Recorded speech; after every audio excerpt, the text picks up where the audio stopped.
ایک مجرم کو جیل سے نکال کے باہر بھیجا. کسی معاشرے میں ایسا ہوتا ہے؟ کوئی باشعور لوگ ایسا کریں گے؟ یہاں ہوا ہے ایسا. یہ 400 برس پرانی کہانی نہیں، یہ آج کی بات ہے، میرے اور آپ کے عہد کی بات ہے. اب اس کو واپس لانے کے لیے یہ کوشش کی جا رہی ہے کہ وہ واپس آئے اور آ کے جیل نہ جائے، کیونکہ اصولاً تو اس کو جیل جانا چاہیے اگر وہ واپس آتا ہے. کنوکٹڈ ہے آدمی، مجرم ہے وہ، اس سے بھی بچایا جا رہا ہے. سیاست میں وہ وہاں سے بیٹھ کے کردار ادا کر رہا ہے. کسی ملک کی سیاست میں کوئی مجرم دور سے بیٹھ کے کردار ادا کرتا ہے؟ کیا ہے آج تک کسی نے؟ پاکستان میں یہ ہو رہا ہے. کیوں ہو رہا ہے؟ کیونکہ آپ کی اسٹیبلشمنٹ جو ہے وہ جیسے جی چاہتا ہے، جہاں جی جاتا ہے موڑ دیتی ہے حالات کو. اگر اصولوں کو ایسے ہی توڑتے رہے تو آپ کا اینڈ اپ کیا ہوگا؟ دیکھ لیجئے کس درجہ انارکی ہے ملک میں. اب اس کی تیاری کی جا رہی ہے. اس پہ آج میں آپ کو وہ کہتا ہوں، آپ سے گزارش کرتا ہوں کہ اس پہ سوچیے اور آواز اٹھائیے کہ خدا کے واسطے پاکستان کو اتنا برباد مت کرو تم، کہ قوانین کی یہ حالت ہے کہ ایک مجرم بھگا دیا گیا، اب وہ آئے گا تو دوبارہ اس کو جو ہے ضیافتیں ہوں گی اور اس کے نعرے بجیں گے. یار کیا ہو گیا ہے؟ اچھا دیکھیے، یہ کتنی عجیب سی بات ہے کہ اکثر گھرانے جب اجڑتے ہیں تو وہاں پہ جو اس کے اوباش نوجوان ہوتے ہیں یا گھر کے جو لڑکے بگڑ گئے ہوتے ہیں، اس کا ریزن ہوتا ہے کہ وہ جائیداد بیچ دیتے ہیں، گندی باتیں کرتے ہیں، غلط چیزیں کرتے ہیں. نوجوان، بزرگ نہیں. پاکستان میں یہ کردار جو ہے، پاکستان اگر ایک گھرانہ ہے تو یہ کردار نوجوان نہیں، پاکستان کے بزرگ ادا کرتے ہیں. پاکستان کو برباد بزرگوں نے کیا ہے، ہمارے بڑوں نے کیا ہے. اب آپ مجھے گستاخی کا کہہ کے زبان بندی کرنے کی کوشش کریں تو کر لیجئے، لیکن حقیقت یہی ہے. پاکستان کو اس کے بڑوں نے، اس کے پڑھے لکھے لوگوں نے زیادہ نقصان پہنچایا ہے. ان فتنہ پرور مولویوں نے زیادہ نقصان پہنچایا ہے. اب حقائق دیکھیے، میرے پاس ٹائم کم ہوتا ہے تو میں چھپا کے نہ، جیسے لوگ بات کرتے ہیں کہ گھما پھرا کے پھر اس کو نام دیتے ہیں، میں وہ نہیں کرتا ہوں. میں سیدھی اسٹریٹ بات کرنا چاہتا ہوں آپ سے. سچ کہنے کے لیے زیادہ ضرورت نہیں پڑتی، چند الفاظ کافی ہوا کرتے ہیں. پر یہ جو کوشش آج کی جا رہی ہے کہ اس کو واپس لانے کے بعد جو ہے اس کو دوبارہ ان کریں گیم میں، یہ پاکستان کے مستقبل کے لیے بہت ہی خطرناک بات ہوگی. یہ ایک پیغام آپ یہ دیں گے پوری قوم کو کہ بس اگر اسٹیبلشمنٹ تمہارے ساتھ ہے تو تم کچھ بھی کرتے پھرو، ہم تمہیں دوبارہ لے آئیں گے. اتنا ظلم مت کیجیے، اتنی زیادتی مت کیجیے کہ وجود کو برقرار رکھنا مشکل ہو جائے. ہو گیا ہے، اور کیا، اور اس سے زیادہ کیا ہوگا. اب آئیے ذرا یہ الیکشن کمیشن کے خلاف جو تحریک چل رہی ہے اس کو جلدی سے ایک نظر دیکھ لیجئے. حقیقت یہ ہے کہ یہ صاحب جو ہیں سکندر سلطان راجہ، نام دیکھیے کتنا خوبصورت ہے اور کام دیکھیے کتنے خوفناک ہیں. ان کا نام تجویز کیا تھا آرمی چیف نے.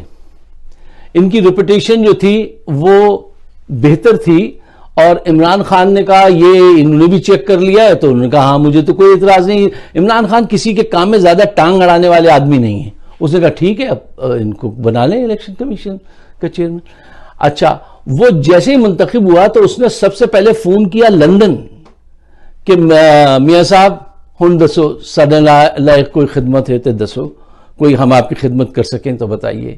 اس کی یہ ریلیشن شپ ہے، کیونکہ ان کے وہ کیا نام سسر تھا، سعید مہدی صاحب تھے یا کیا تھے، وہ ان کے یہ داماد ہیں، وہ ان کی جیب میں تھے، ان کی وجہ سے یہ بھی ان کی جیب میں ہے. اور یہ مسلسل بے ایمانی کر رہے ہیں. پی ٹی آئی کے 8 مقدمات گئے الیکشن کمیشن میں، 8 کے خلاف اس آدمی نے فیصلہ دیا ہے. اس نے وہ فیصلے لکھے ہیں جب لندن سے پہلے فون کر کے پوچھ لیا کہ میں یہ فیصلہ لکھنے جا رہا ہوں، آپ بتائیے میں کیا کروں. ایسا آدمی فیئر الیکشن کرائے گا؟ نہیں، ایسا آدمی فیئر الیکشن نہیں کرا سکتا. اس کو فوری طور پہ فارغ کیا جائے. دیکھیے الیکشن کمیشن کا جو کام ہوتا ہے بہت اہم کام ہوتا ہے، اور اس آدمی کو باجوہ کی بھی حمایت حاصل ہے، نون لیگ کی بھی حمایت ہے، ہر اس آدمی کی جو عمران خان کے خلاف ہے، کرپشن کے لیے تیار ہے، اس کی حمایت اس کو حاصل ہے، راجہ کو، سکندر راجہ کو۔ ضرورت اس بات کی ہے اگر ملک کا مستقبل آپ کو عزیز ہے تو اس کو فارغ کیجئے، ایک صاحب کردار آدمی کو لائیے، ٹیلنٹڈ آدمی کو سامنے، تاکہ جو سب کے ساتھ انصاف سے چل سکے۔ اور نواز شریف کو اگر آپ لائے تو آپ کچھ بھی کر لیں، عوام سڑکوں پر آئے گی۔ آپ عمران خان کی گردن دبوچ رہے ہیں کہ تم یہ مان لو اور اس پہ کچھ نہ کہنا، یہ ممکن نہیں ہے اس کے لیے، اور ہونا بھی نہیں چاہیے۔ یہ کیا جان ایڈم نے کہا تھا کہ کوئی ایسی بات تھی، مجھے یاد آ رہی ہے، کہ اگر سچ بولنے کے لیے اصول پہ کھڑے رہنے کہ تمہیں اکیلے بھی رہ جاؤ تو اکیلے بھی کھڑے رہنا، یعنی حسین کا ایمان بن جانا، وہ یہ بات تھی کہ نہیں، آخر وقت تک، آخری لہو کے قطرے تک وہ کھڑے رہے تھے۔ ان کو بھی دکھ تھا، ان کے بھی درد تھے، ان کے بھی اپنے بچے تھے، ان کو بھی ان سے محبت تھی، لیکن اصول، اور جو اصول پہ قائم نہیں رہتا، چاہے اصول آپ کے خلاف جائیں، آپ کے والد گرامی کے خلاف جائیں، آپ کھڑے رہیے اصول پر، تو پھر قومیں آگے بڑھتی ہیں۔ یہ نہیں ہوتی ہے کہ اس کا گلا دبا کے اس کو وہ کر دو، اس کو جیل سے چھڑا کے باہر بھیج دو، اس کے پیسے معاف کر دو، اس کو یہ کروا دو۔ ایسے ملک نہیں چلتے ہیں۔ ہمارے بزرگوں نے ہمارے ساتھ زیادتی کی ہے، جہاں کچھ کہو تو کہتے ہیں گستاخی کر دی۔ ارے کس بات کی گستاخی کر دی؟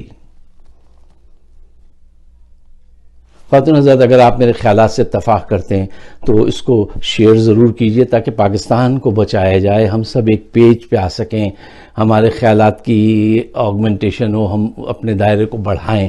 اور ہمارا چینل ہے فائق صدیقی شو، اگر آپ اس کو سبسکرائب کریں تو بڑی عنایت ہوگی۔ آپ سب کا بہت بہت شکریہ۔